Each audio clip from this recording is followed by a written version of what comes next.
All right, ladies and gentlemen, welcome back to That Amazon Ads Podcast. I'm here with two amazing people, two incredible Amazon advertisers. We have a very special guest, not Steven, but Adam. Adam is our special guest today. Adam, how you doing? I am good. Andrew, great to be here. Thank you very much for having me. I'm really excited to just dive in and have a good conversation with you guys. Yeah, absolutely. We're excited to have you on. We've been looking forward trying to get this episode dialed in for a little while now. So excited to dig in here. I think, Adam, if you want, you can just give us a quick intro. Tell us a little bit about yourself, where you work. We kind of already know, but would love to hear it from you and kind of what your story is. Yeah, so I am the head of service delivery, senior ad strategist at Better AMS. I predominantly keep pulse points between our largest managed brands and just across our team on the agency side, making sure everybody's happy, making sure everything is flowing. I also lead strategy for a few of our larger managed brands across the company. So touch points really across the board, across PPC, DSP, management systems, all that good stuff. Been in the space for 7 years, started right out of college in Amazon Publisher Services, believe it or not. Deemed that it probably was not going too far after that. So switched to the product side, and here we are in 2024. Awesome. Nice. Well, I was just going to say, in case if anyone's wondering why Andrew's sounds like he's in a different room. Andrew, where are you right now? Yeah, I'm in a holding cell for a while. No, I'm moving. I'm just kidding. We sold our old house and we're just kind of in this transitionary period. We're actually moving tomorrow at the time of this recording. So moving in tomorrow, I'm going to get into a more secure location, more consistent location, and just wait till you see that podcast studio. I got some good plans for that basement that I'm going to be turning into the official That Amazon Ads Podcast studio. So yeah. There you go. So Adam, you said you've been at Better AMS 3 years, 7 years managing Amazon PPC, or just in e-commerce. Yeah, we'll say 7 years in e-commerce, 5-6 years managing PPC. Nice. So how did you actually get into e-commerce? Like, we always like to ask people kind of what their origin story is for, how they most people who are in Amazon advertising love it. So I like to ask, how did you come to fall in love with Amazon ads and everything Amazon? Yeah. So I'm from Western Pennsylvania originally and stuck around after college. I'm a Pitt grad and moved up towards Erie, Pennsylvania to work for a small local publishing house where we were marketing new books, essentially releases for authors. So we were doing anything from press release, media promotion, book signings, all that good stuff. And then on the Amazon side, of course, we're setting up the listing, the Kindle, ebook, all of that good stuff as well. So after a few years, really thought that, there was a lot of things to take away from that position as far as what I could do on the Amazon side and what I had learned from ultimately marketing for authors. So went agency side, I believe that was 2018.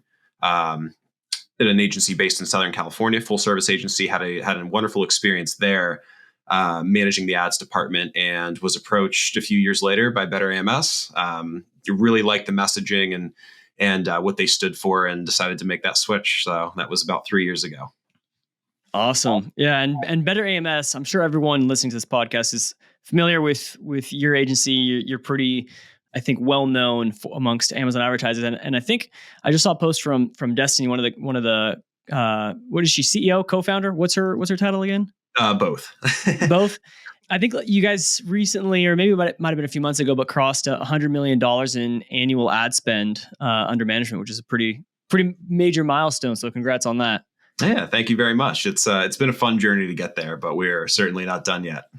Yeah. So I'd like to hear more too, just about your experience being head of service delivery. I'm sure with a lot of these large brands. Actually, one question for you: between the clients that you interface with, which brands seem to be lower maintenance? Those with tiny budgets or those with massive budgets, or no correlation? That's a great question. I would say, in my personal experience, generally smaller budgets, but I think there's a lot more emotion tied into that, right? Especially if it's a personally owned brand, that's kind of your baby, and oftentimes the owners of those brands see every dollar come out of their bank account. So, Exactly. Yeah. we want to strive to make sure we can stretch that money as far as possible. That's what I figured. Yeah. I saw a meme the other day that was saying it was like your, $50 a month client is just like sends this really long email about I need to make sure that we are aligned on our goals and blah, blah, blah. I need you to outline this. And then the $50,000 a month client just says money sent. Thanks. Yeah. A mid-month report and an end-of-month report is generally all they're requesting. But it's a funny split, isn't it? So that being said, though, a large part of our listening audience, I think over 60% of our audience is in a client-facing role, either because they work in an agency or they're freelancers managing their own clients. And so something we'd love to kind of tap your brain on, especially being head of service delivery, is what are some like kind of top tips that you would give to someone, especially someone who's maybe newer to the game, in terms of how they can best guarantee their client satisfaction with the type of service that they're delivering. I'm sure you've picked up a lot of experience over the past several years about AMS, but yeah, what are some things that you could speak to on that, just in terms of giving really good service? Yeah, I would say high level, just always identifying why an issue arose, right?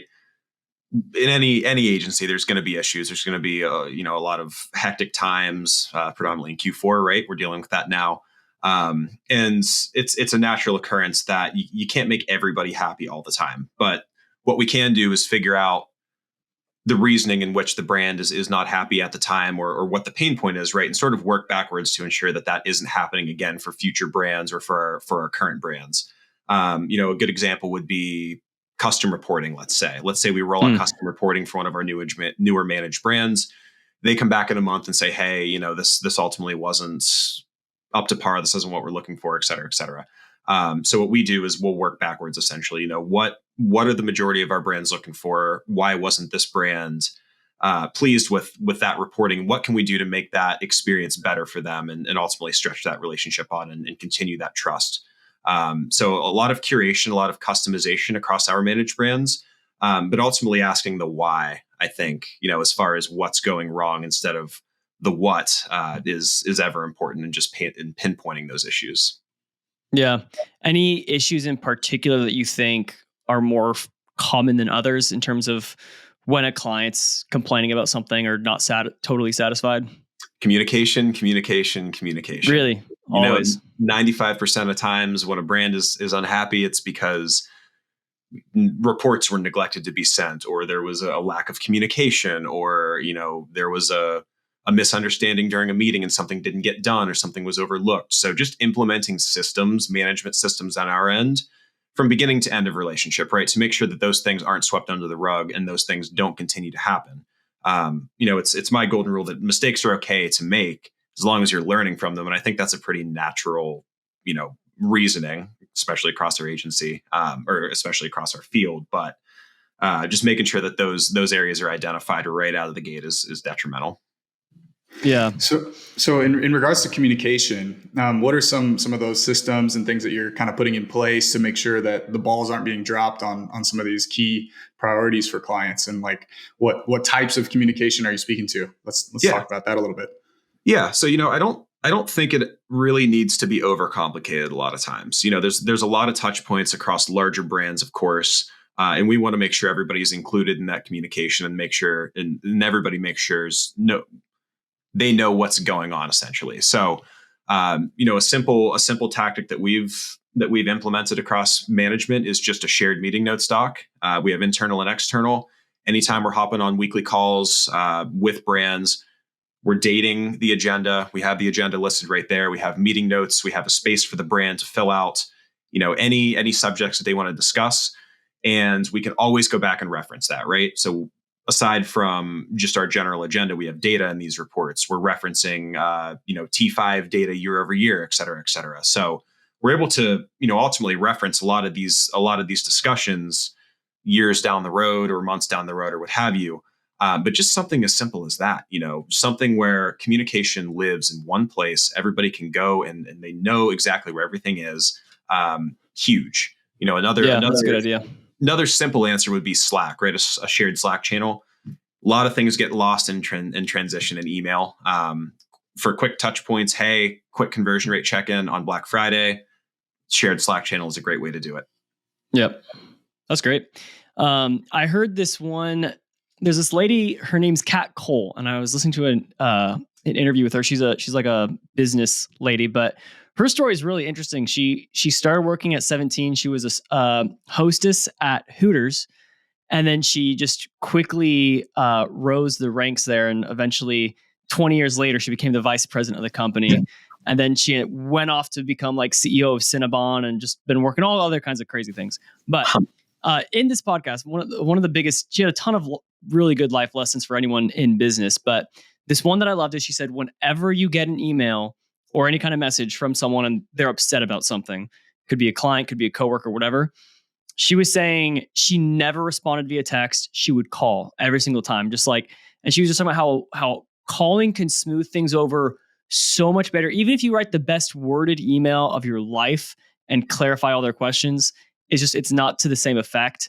Like if there's any level of discomfort coming from the other person's end, either discomfort or dissatisfaction, you always just hop on a phone call, which I've been trying to implement that. I'm sure you've seen the importance of that yourself with phone calls versus text messaging. Yep, absolutely. I think there's, a human element of communication, right? And our industry is gravitating more and more towards remote work as time goes on. So you don't have a lot of the face-to-face interactions like you would if you were in office or, what have you. So, we're a huge proponent of, although it is time consuming, hopping on calls, if there's issues, I want to have a face-to-face conversation, be able to have a face-to-face conversation with my brands, as opposed to, spending 45 minutes typing a long-winded email with no emotion. That's not going to get the job done. Another thing that we like to utilize, or another tool that we like to utilize, is Loom. Just simple screen recording, right? It's so much more. It's such a better way to convey emotion and show things, show aspects of management to brands. So a lot of times on Fridays, when I'm sending a report, I'll record a quick Loom. It takes me 60 seconds. They're able to hear our voice and see our faces. And I think just the person, what's the word here? Personification. Personalization, rather, of that email. Yeah. You're personifying the report through yourself. Exactly. Yeah. Awesome. Well, hey, before we started actually recording this, we were kind of talking about, we're recording this now. It's December 1st. And by the time this episode airs, we're going to be going into January. And so we were already starting to talk about launch strategies in the new year. What do people do? What do you do when let's just say it's January 1st, January 2nd, because I'm sure you guys take the first off. It's January 2nd. Why don't you kind of let the people know kind of what your game plan is at Better AMS, what you're either instructing your managers to do, or if you're ever touching accounts yourself, or back when you were, what that strategy is on January 2nd on how to begin executing.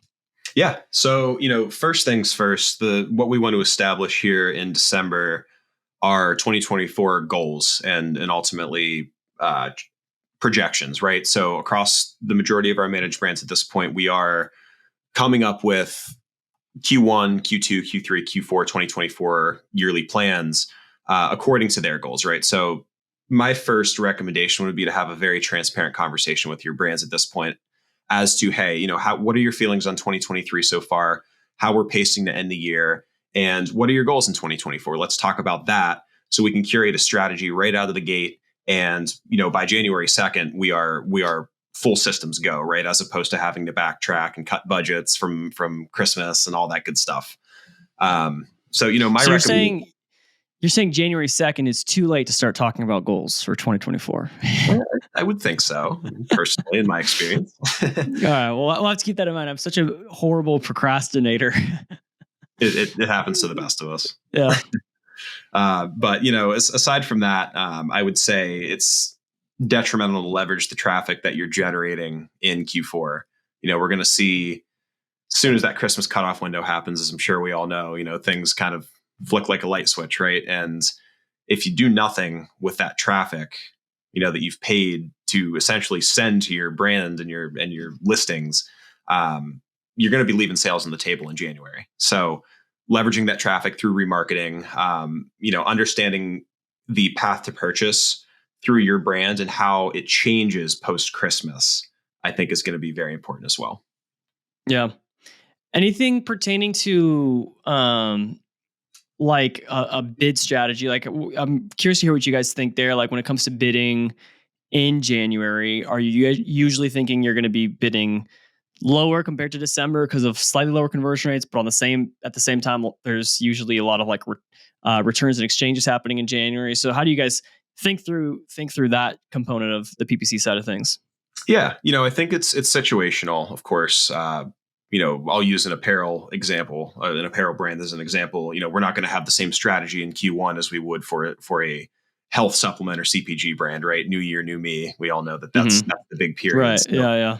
I would say as far as bids are concerned, evaluate your conversion rate and how that's fluctuating at the ASIN level heading into January. That's going to be the big teller on, how hard you can push PPC at that point in time, right? If you see conversion rate being cut in half in a month, we know that we need to drop bids pretty aggressively to adhere to your ACOS target or your tacos target or whatever your KPI is. And on the other side, if we're promoting a new year, new me sort of health supplement, or what have you, bids naturally are going to be a bit higher in January. So I would say it's largely situational. Yeah, I'm sure I've worked with some supplements and nutrition brands, and in January, those CPCs, we're talking for like a $10 product or like a $10 to $20 AOV. We see those CPCs get up to like $8, $9, $10 for a single click on a sponsored product. It's crazy. That's why you just wait until like the second week when everybody's actually deciding to start activating on their New Year's resolutions to start pushing. Exactly.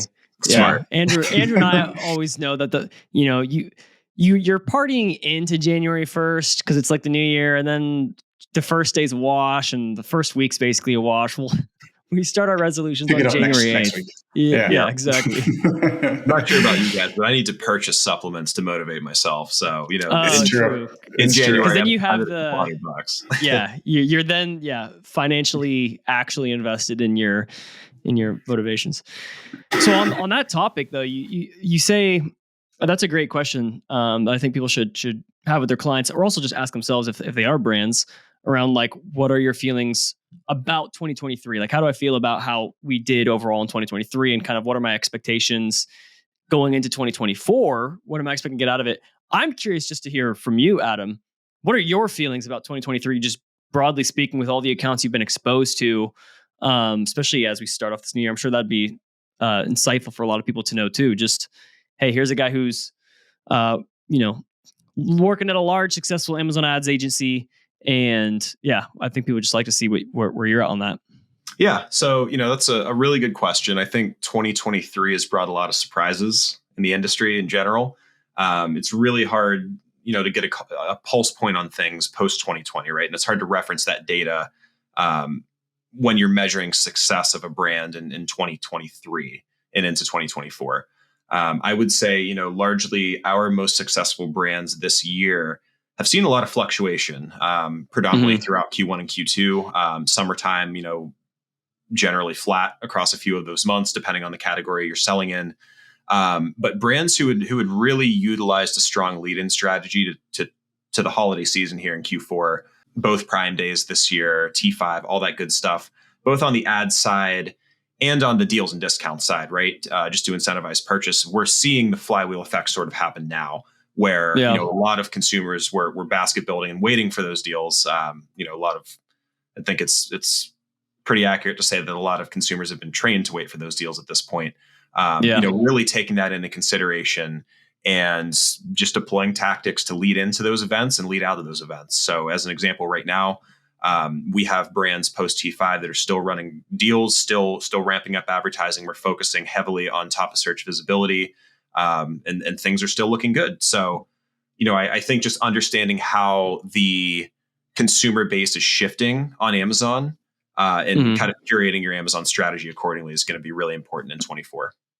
Yeah. So you're saying that a lot of your brands are kind of relying on those big coupon discounting periods to kind of make up for the lost sales in those other times of the year?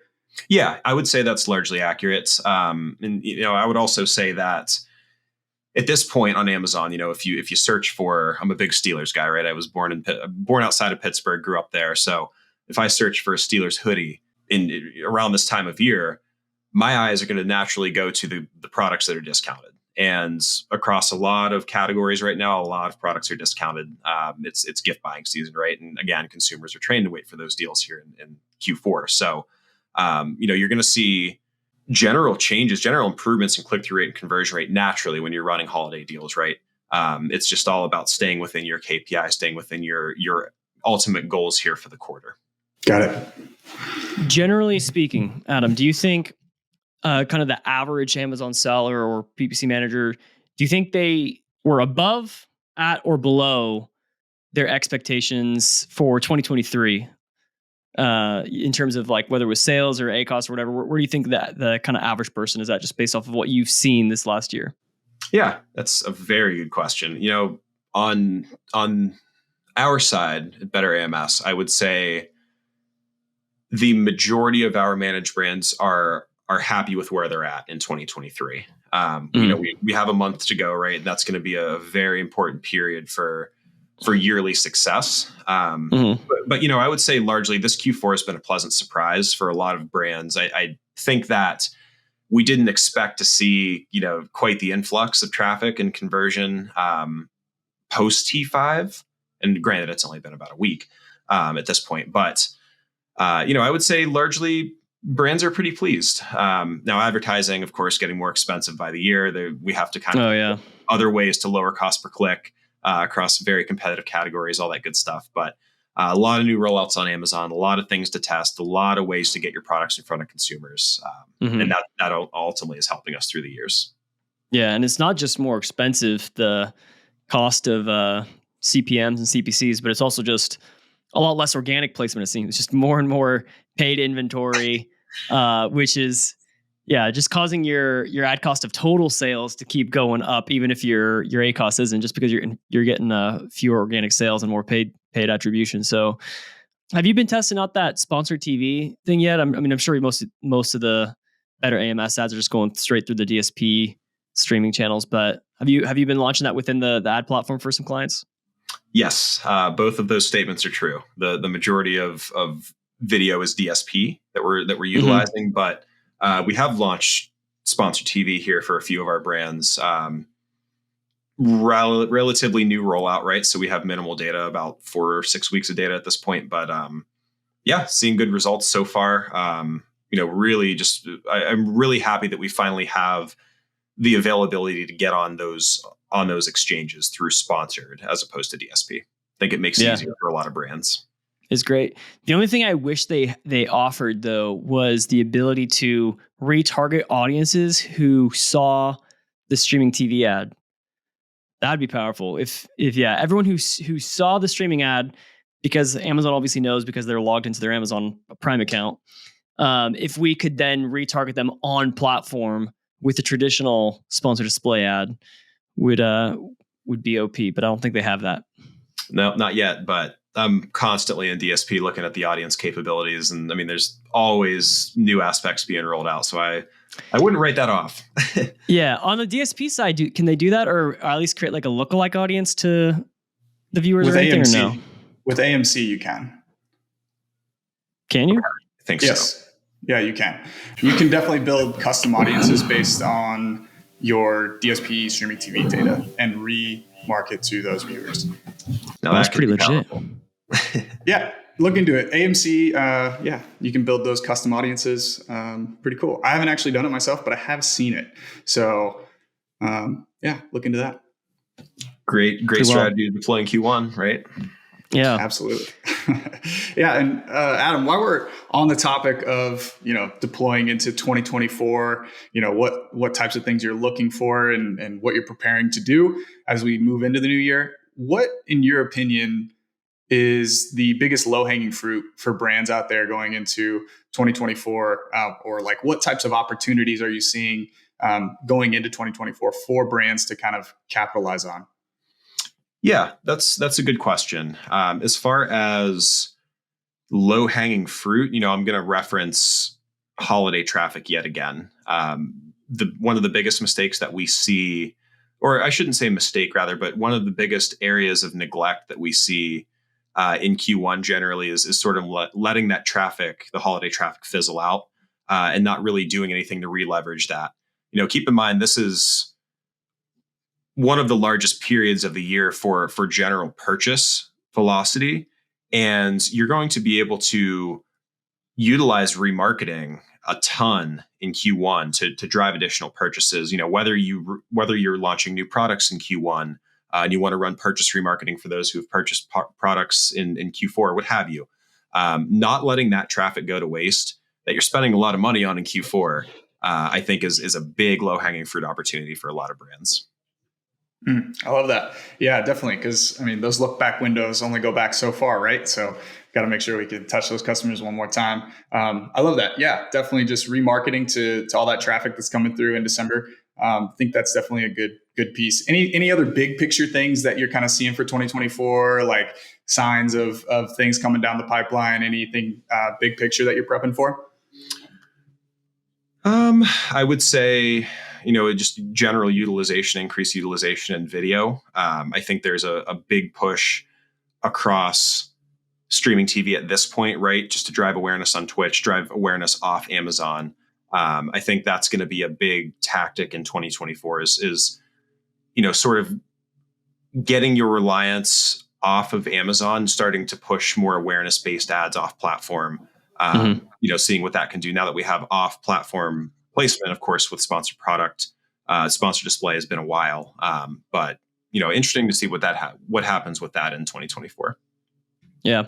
Overall, are you expecting business performance for Amazon brands to be better or worse in 2024 compared to 2023? And I'm considering all things, not just like total sales, but also factoring in increasing ad costs, all this kind of stuff. You think at the end of the year, when we look back on, will these businesses be net more profitable or something else? The golden question, huh? Mm-hmm. We're asking for your crystal ball point of view. Pending any economic changes, I would say that we've had a pleasant surprise to the end of 2023, and all things are pointing towards growth in 2024 at this point. I'm excited to see what we can do, in Q1. I think that's going to be a big teller as to how the year goes. But ultimately time will tell. So I wish I had a magic crystal ball answer for you guys and for everybody who's listening, but yeah. Is that something that you talk with clients on when planning out 2024, like trying to look forward at any, potential macroeconomic things or curveballs coming from Amazon? Like, do you try to include any kind of, I guess, suspicions or predictions around what might happen with shaping those sales goals, or how does that work? And also another question too, on top of that, do the sales goals going into the next quarter, next goal, do those primarily come from the clients, or is that something that Better AMS tries to put together? Yeah, good question. So, as far as sales goals are concerned, I'd say it can be both. I would say that as far as general pacing is concerned, it's going to depend on budget, of course, as well, right? If one can assume that if we have a lesser budget in 2024 than we do in 2023, we will potentially see lesser sales, ever increasing ad costs, all that good stuff.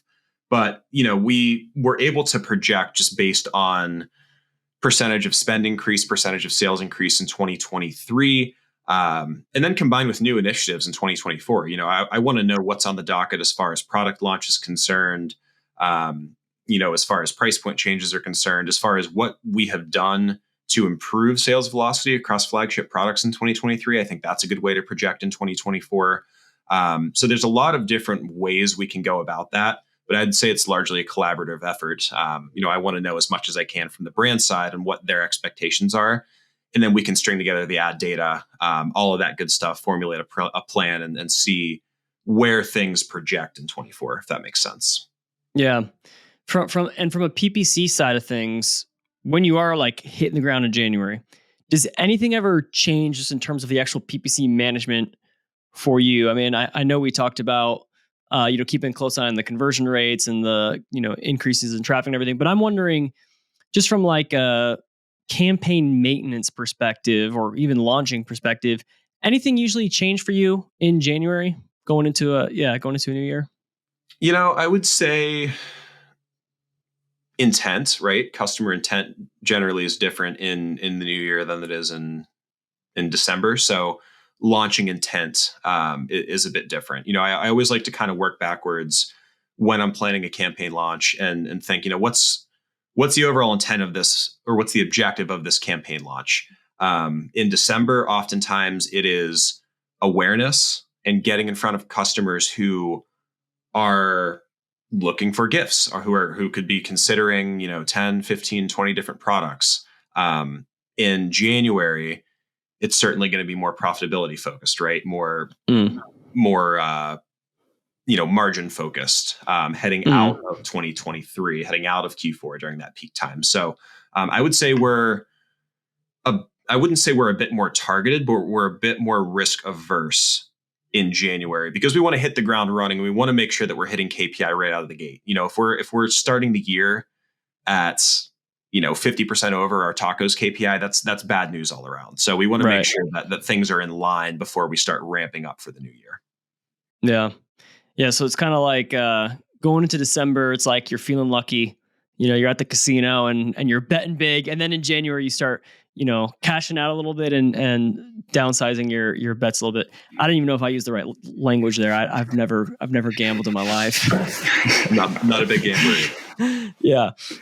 But at least from what I've seen, usually February is actually like the worst month of the year. So it seems like you want to dial things back a little bit in January, at least compared to the levels you were at in December, but not necessarily just go into a sleeper mode. Like if you're going to sleep in any month, it's probably February, right? Yeah, I would agree with that. And, understanding your brand's historic trends year over year, I think, is important too. I mean, that is good data to reference, right? Let's take a look at how we've performed in February of 2023, 2022, 2021. And, oftentimes what I like to do is just pull spend sales, total ACoS numbers, all of that good stuff, conversion rate. Yep. I'll line it up in a Google Sheet or an Excel doc. I'll throw a chart on it, and I want to visualize that trend. And I think it's generally going to be pretty consistent, pending any crazy factors from January to February to March to April, et cetera, et cetera. So just understanding, how your brand is trending throughout the year is going to be very important for adjustment as well. Yeah, absolutely. That's a really big point. I mean, the seasonality of brands is like pretty consistent year over year. I have this one brand. They literally to the day, it's like every single day is almost exactly lined up with growth, obviously year over year, but the trend is virtually the same across. So yeah, looking at those historical trends is always a good starting point for kind of predicting what the future year is going to hold. But I find that a lot of times people often underestimate January. Like I take everything that you're saying. I want to remind people, just be adaptable to January, be willing to adapt your strategy. Mm-hmm. But I always find people tend to underestimate it. And for some brands, it's actually pretty solid. So I think that's a good point going into January there. I would agree, and I think it's important to continue momentum, right?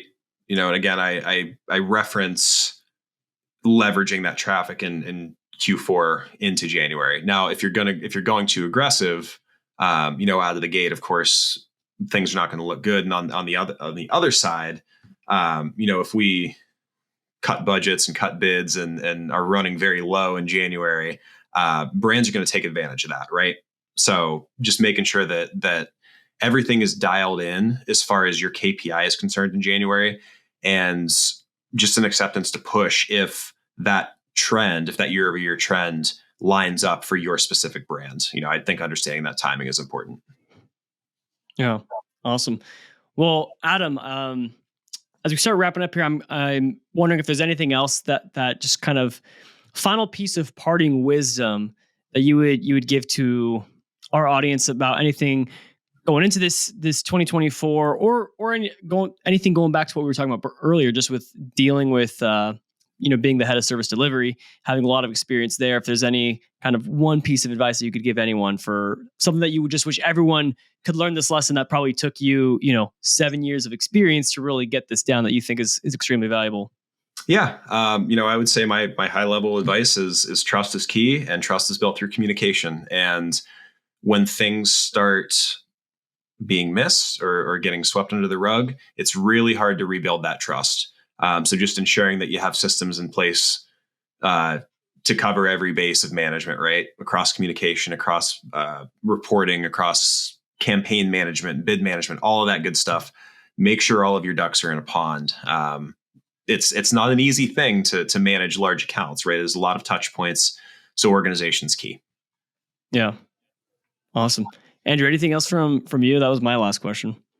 No. Only final question I have for you, Adam, is if people wanted to learn more about you, connect with you, take you up on some of the work that you guys do over there at Better AMS, where can they find you? Where can they connect with you? Yeah. So we're predominantly on LinkedIn. You can find us at Better AMS on LinkedIn. You could search my name, Adam Mellott, on LinkedIn, or you could hit us up on our website at betterams.com. Oh, Mellott. I totally butchered that in the beginning. I didn't even ask. I didn't even remember what Andrew said. I was thinking Mellott, but that doesn't make sense. There's two T's. Is that a common mistake? It is. I think people think Merlot, like Merlot is, yeah, they think I'm French, but I'm actually Polish, believe it or not. Oh, nice. I've got some Polish blood in me too. Some common ancestry here. Yeah. Awesome. Well, thanks so much, Adam, for coming on. We'll make sure to include those links in the show notes as well, so people can kind of find you, connect with you on LinkedIn, and get in touch with Better AMS if they have any questions. So, all right, guys, thanks for listening in. That was That Amazon Ads podcast with Adam Mellott, and we'll catch you guys next week. Thanks, guys. It was a pleasure.